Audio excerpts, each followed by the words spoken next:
I stood in my new kitchen, fingertips gliding over the quartz island as soft morning light filtered through the windows overlooking the Puget Sound. The scent of cedar from the freshly refinished floors still lingered. My house. Even after a month, the words felt foreign. This $850,000, 0 cents, coastal home in Tacoma was the reward for 10 years of quiet grind.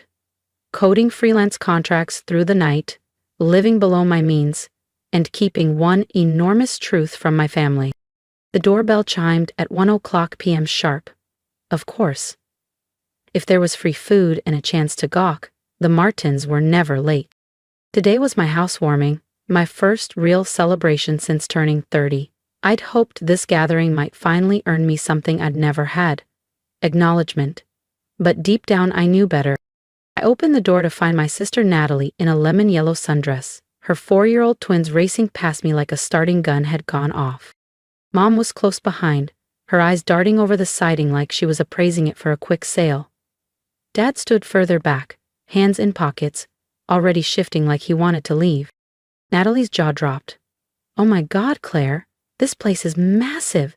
You did all this on your own?"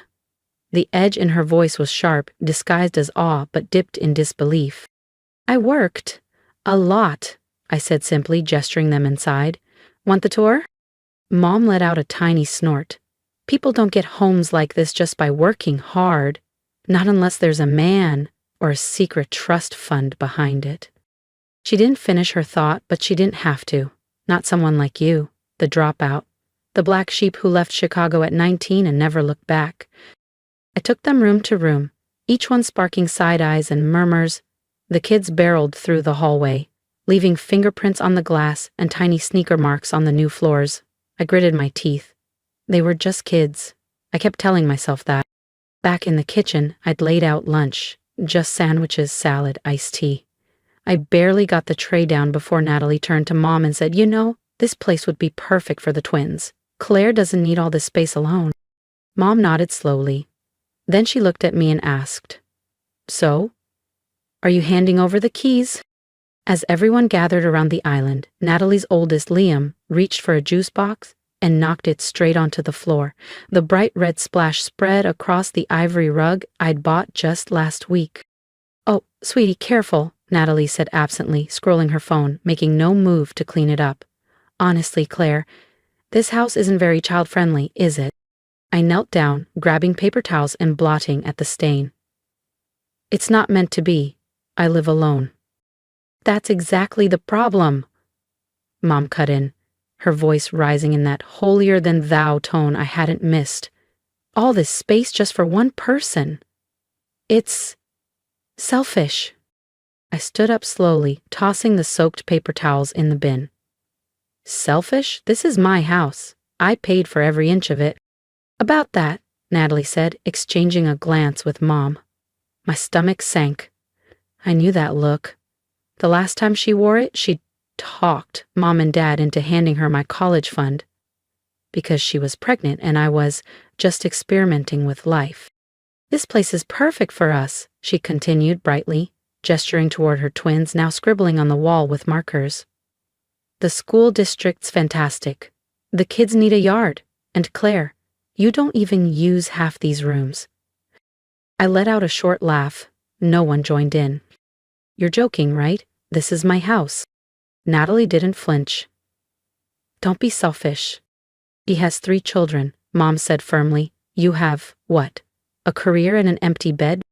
The words hit harder than I expected, but I didn't let it show.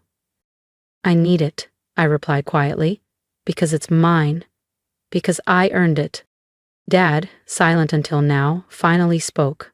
"How? Claire, how did you even get approved for this with your history?"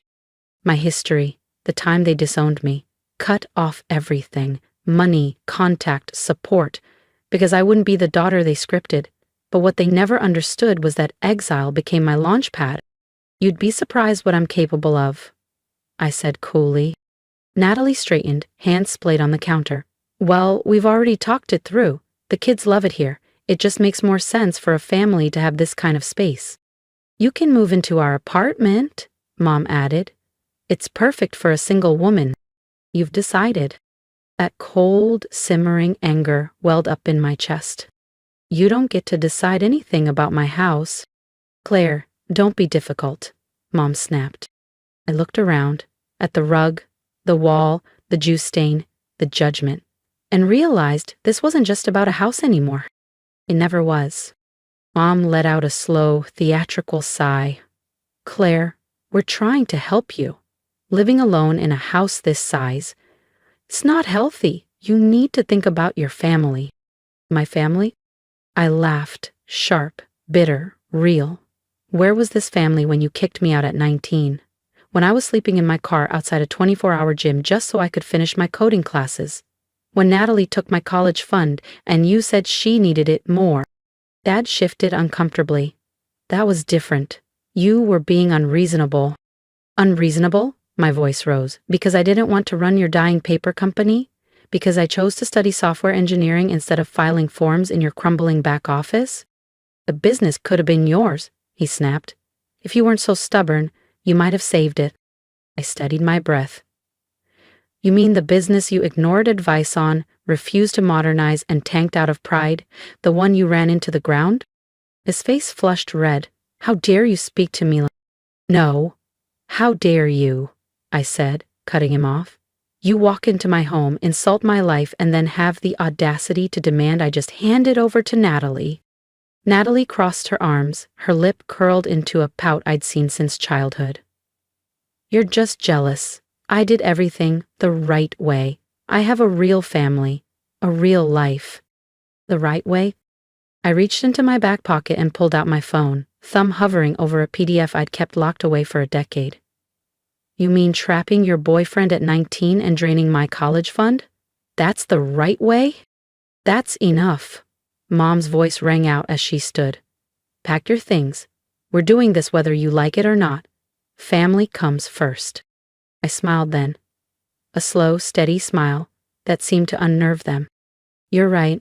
Family does come first. That's why I bought this house. With my money. What money? Dad asked, barely above a whisper. I tapped my screen and turned it to face them. Remember when you kicked me out? I was still legally listed as a silent partner in the company. They stared. When you filed bankruptcy, the trust Grandpa set up triggered a settlement. You forgot I was still protected. I didn't. Natalie blinked. What? Trust? The one Grandpa created when I was 12. The one you couldn't revoke without my signature. Mom paled. That's impossible. We removed you from everything. No, I said calmly. You tried to, but you missed a clause. And that clause paid for this house. A rather large one, I added. Dad's hands trembled as he scrolled through the document on my phone.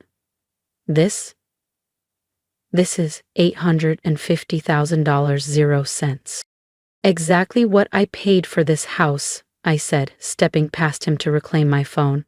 Funny how life works, isn't it? Natalie opened her mouth, then closed it, eyes wide.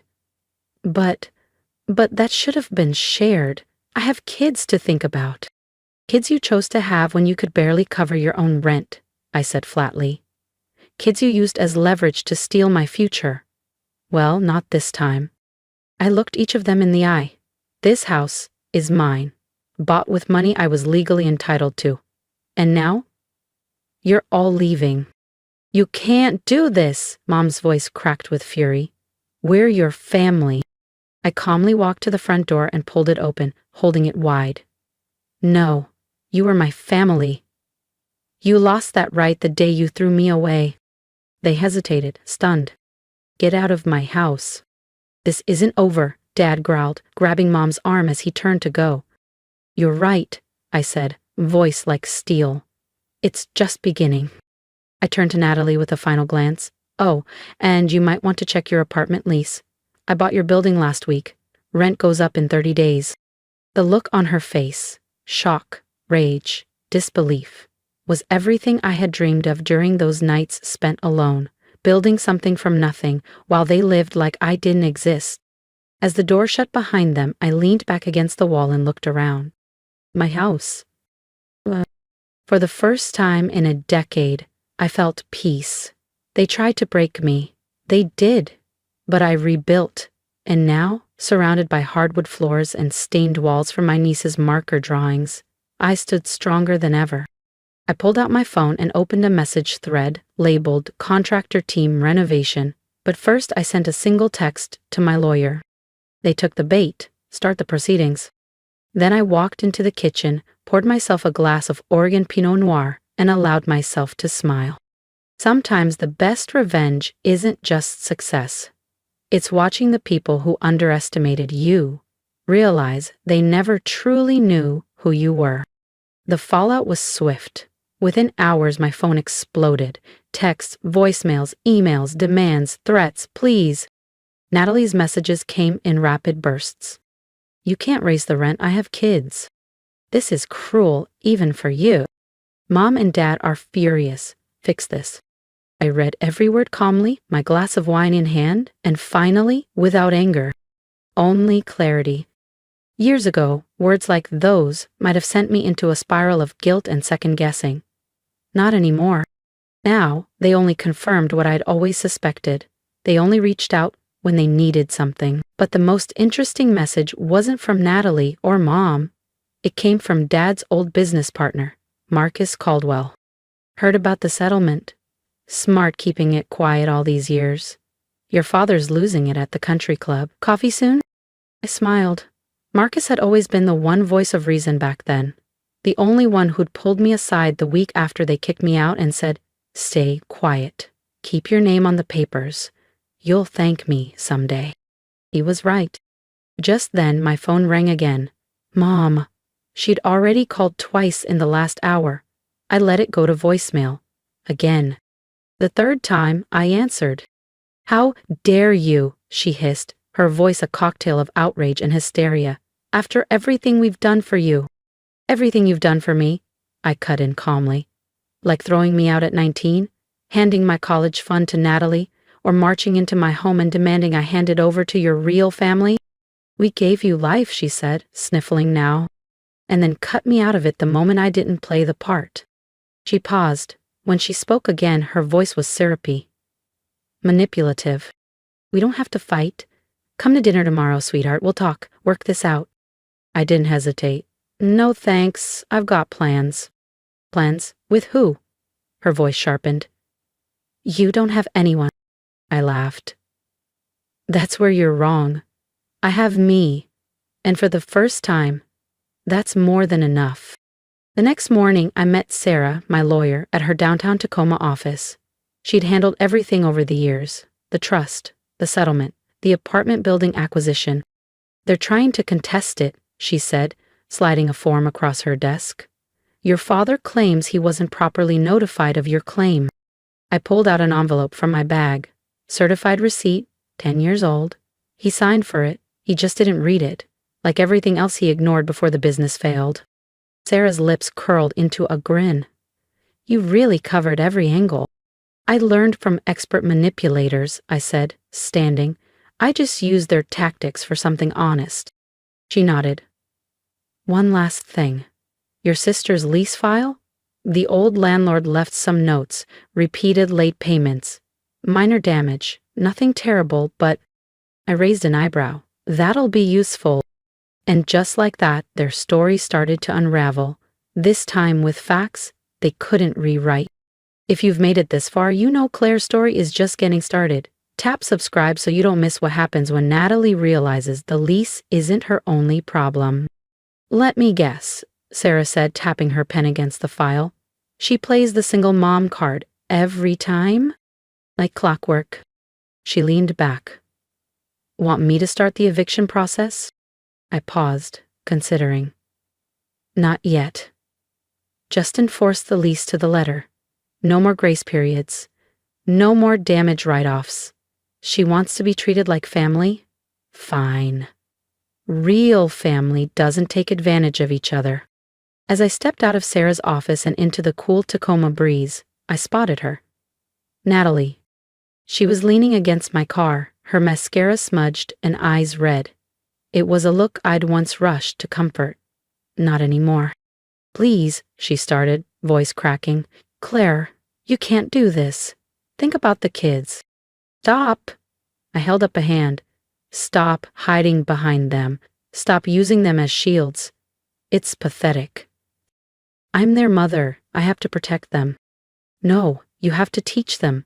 Teach them not to lie, not to manipulate, not to expect handouts because someone else made sacrifices. She stepped closer, lowered her voice. I'll tell everyone about the abortion. I froze. That memory, locked away for so long, slammed into me like a wave. We were teenagers, still sisters, still close. That's supposed to be our secret, I said softly. Natalie's eyes didn't blink. They'll see who you really are. I didn't flinch. Then tell them how you drove me to the clinic, held my hand, and promised no one would ever know.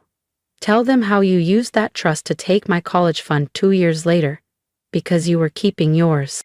She recoiled as if slapped. You're horrible. No, I said. I'm honest, for the first time in my life, and it feels incredible. I got into my car, rolled down the window, and added, Rent's due next week, full amount, on time, or we'll be having a very different conversation. As I pulled away, I passed the old family house. Dad's truck in the driveway, Mom's silhouette pacing behind the curtain, probably on the phone already, spinning her version of reality. My phone buzzed, a message from Marcus. Your dad's trying to rally old contacts against you. Too bad most of them lost money because of him. They're with you now. I smiled as I turned onto my quiet street, sun casting golden lines across my driveway. My house, my peace, my rules. Money they never believed I was smart enough to claim. Inside, I walked room to room, fingers brushing the walls I'd painted, the furniture I'd picked out with intention. My space. My sanctuary. In the kitchen, I finally wiped off the last of the faded marker drawings from Natalie's kids. The wall looked clean again. Cleansed. In its place, I hung a small frame with the original scanned copy of the settlement check, a reminder of how far I'd come. My phone buzzed. A group text from Mom. Family dinner tomorrow. Attendance is mandatory. We need to discuss recent events and find a solution that works for everyone. I typed slowly, deliberately. Sorry, can't make it. I'm having my house blessed tomorrow. You know, the one I bought with my settlement money. The one you all tried to take from me. Send my love to Natalie's kids. Hope they're enjoying the apartment while it lasts. Then I blocked the entire group, poured a glass of chilled rosé, and curled into my window seat, watching the first stars scatter across the Pacific sky. Let them plan, let them guilt, let them twist the narrative. I had spent a decade building armor, crafting my future, preparing for this exact moment. They thought they could storm in and take what they didn't build. They were about to learn just how wrong they were. The next morning, I stepped outside and stopped mid-sip of my coffee. My front lawn was littered with moving boxes, at least 20, half soaked from the sprinklers. The rest already collapsing. A bright yellow post-it was stuck to my door. Since you won't answer our calls, we're moving in. Family doesn't need permission, Natalie. I actually laughed out loud. They really didn't know me. Within minutes, I was on the phone with the police and my private security company. Camera footage, already uploading. Trespass report, ready. Officer Martinez, who I'd met when closing on the house, was the first to arrive. Morning, Miss Claire. Trouble with squatters or just gambling with patients? Just some uninvited deliveries, I said, handing him the folder with my restraining order application and photo timestamps. As we waited for backup, I explained everything, briefly but clearly, the settlement, the apartment, the harassment, the attempted house grab. He shook his head. You're sure you want to press charges? I didn't blink. Absolutely, it's time they learned what consequences look like. As if on cue, 3 cars screeched into my driveway. Mom, Dad, and Natalie, with her kids trailing behind, burst out of their cars like they were storming a battlefield, only to stop cold at the sight of 3 police cruisers in my driveway. What have you done? Mom shrieked, rushing toward the porch, only to be stopped by Officer Martinez, who calmly stepped in her path. We're her family, she cried. We have every right to be here. Martinez didn't flinch. Ma'am, you have no legal right to be on this property. This is a private residence. You're trespassing. Trespassing? Dad's face flushed a dangerous shade of red. That's my daughter. I stepped out onto the porch, arms crossed. Exactly. I'm your daughter, the one you disowned, the one you kicked out, the one who owns this house and doesn't want you here. Natalie pushed forward, one hand on her son's shoulder. Please, Claire, we have nowhere else to go. The apartment, I said flatly. You mean the one you haven't paid rent on in 3 months? The one with $15,000, 0 cents in documented damages? Her eyes went wide. How did... I own the building, Natalie, I said. You really thought I wouldn't read the reports, the complaints, the bounced checks. Come on. Mom's tone changed instantly, her voice laced with syrup. Claire, sweetheart, we can work this out. We're family. Blood is thicker than water. I tilted my head.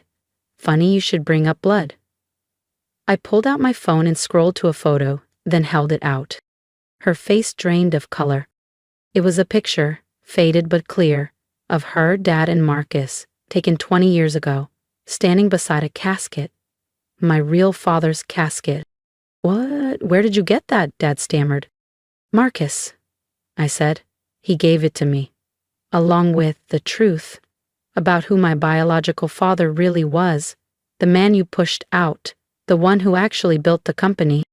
The officer stood still, even Martinez, as if waiting for the next scene in a courtroom drama. That's why Grandpa set up the trust in my name, I continued, because he knew he was protecting what was mine from you. Dad lunged forward, face twisted. 2 officers stepped in instantly, holding him back. You're lying, he yelled. Marcus lied to you. No, I said quietly. The DNA test didn't, and neither did the old business records. You took everything from my real father and drove it into the ground. Natalie's kids were crying now, confused, frightened. I felt for them. They didn't ask for any of this. They were innocent in all of this, the kids. Unlike their mother. I turned to Officer Martinez.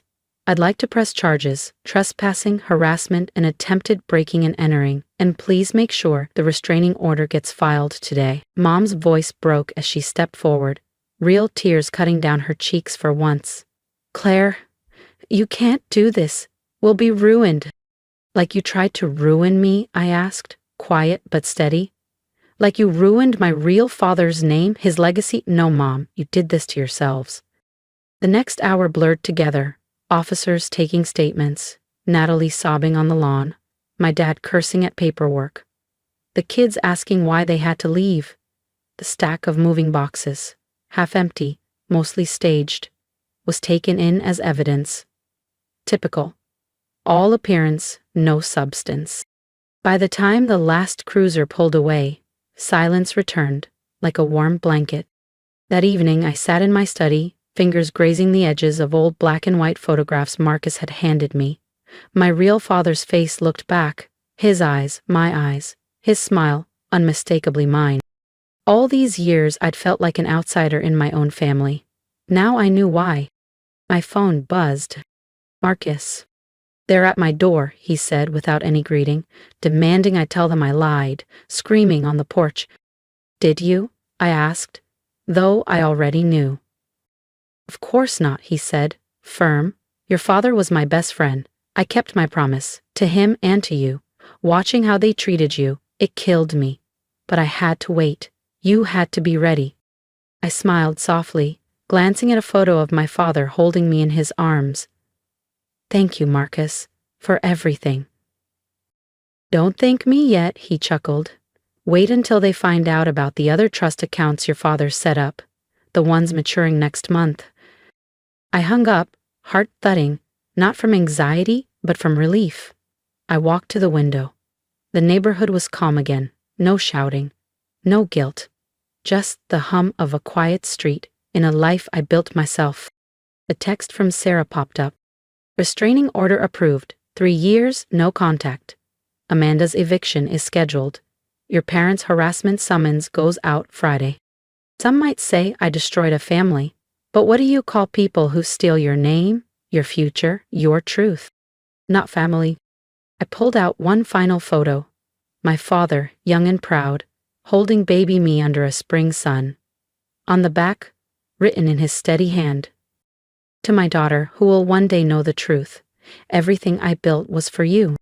"Well, Dad," I whispered, raising my glass to the framed photo beside me, "I finally know the truth. And everything I built, it was for me." Outside, the last slivers of sunlight stretched long across the lawn where, just a year ago, Helen, James, and Natalie had tried to reclaim what was never theirs. That day felt like a lifetime ago. Tonight, all I felt was peace. No more hiding, no more proving, just living. On my terms. 1 year later, I stood in the back garden of my home, trimming the roses Marcus had helped me plant in early spring. They were my biological father's favorite. Each vibrant bloom felt like a message, a legacy I had never known I was part of until now. Marcus visited often. As we planted together, he told stories, small, quiet ones, about the man who had loved me before I could even remember him. My real father. Not James. Not the man who saw me as leverage, then liability, but the man who built something, lost it, and still planned ahead. For me. The neighborhood had changed too. Natalie's eviction had made local news. Mother of 3 evicted by secret property owner. A family scandal. She fled Tacoma shortly after, moving across the state to live with a cousin in Spokane. I heard little about her, though every couple of months, her kids would send me hand-drawn letters, sweet, hopeful messages from children who deserved a better start. As for Helen and James, or rather, as I now thought of them, those people, they didn't survive the fallout with grace. The harassment charges led to forced apologies and community service. The truth about my parentage broke their image. Their well-groomed social circle turned its back. They sold the house and relocated to Florida, hoping distance could erase their shame. It couldn't. Marcus had filled the hole they left behind, not just as a mentor, but as a father figure I didn't know I needed. He'd bring over old VHS tapes, handwritten notes, and tiny things from my father's desk, remnants of a life stolen too soon. "Your dad would be proud," he told me one evening as I typed at my desk in the home office. "You have his drive, and his fire." The doorbell rang. A sound that used to send my stomach flipping, now just part of my calm routine. Sarah stood on the porch, holding a thick envelope and her ever-professional smile. "It's done," she said, handing it over. "The final trust has matured. Everything your father set aside is now officially yours, free and clear." Inside was a letter. Not from the bank, from him. "My father, my dearest daughter.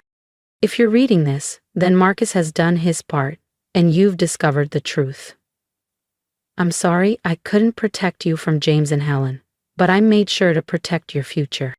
The money, the trusts, those are tools, but your true inheritance is your resilience, your strength, your ability to rise above people who tried to keep you down.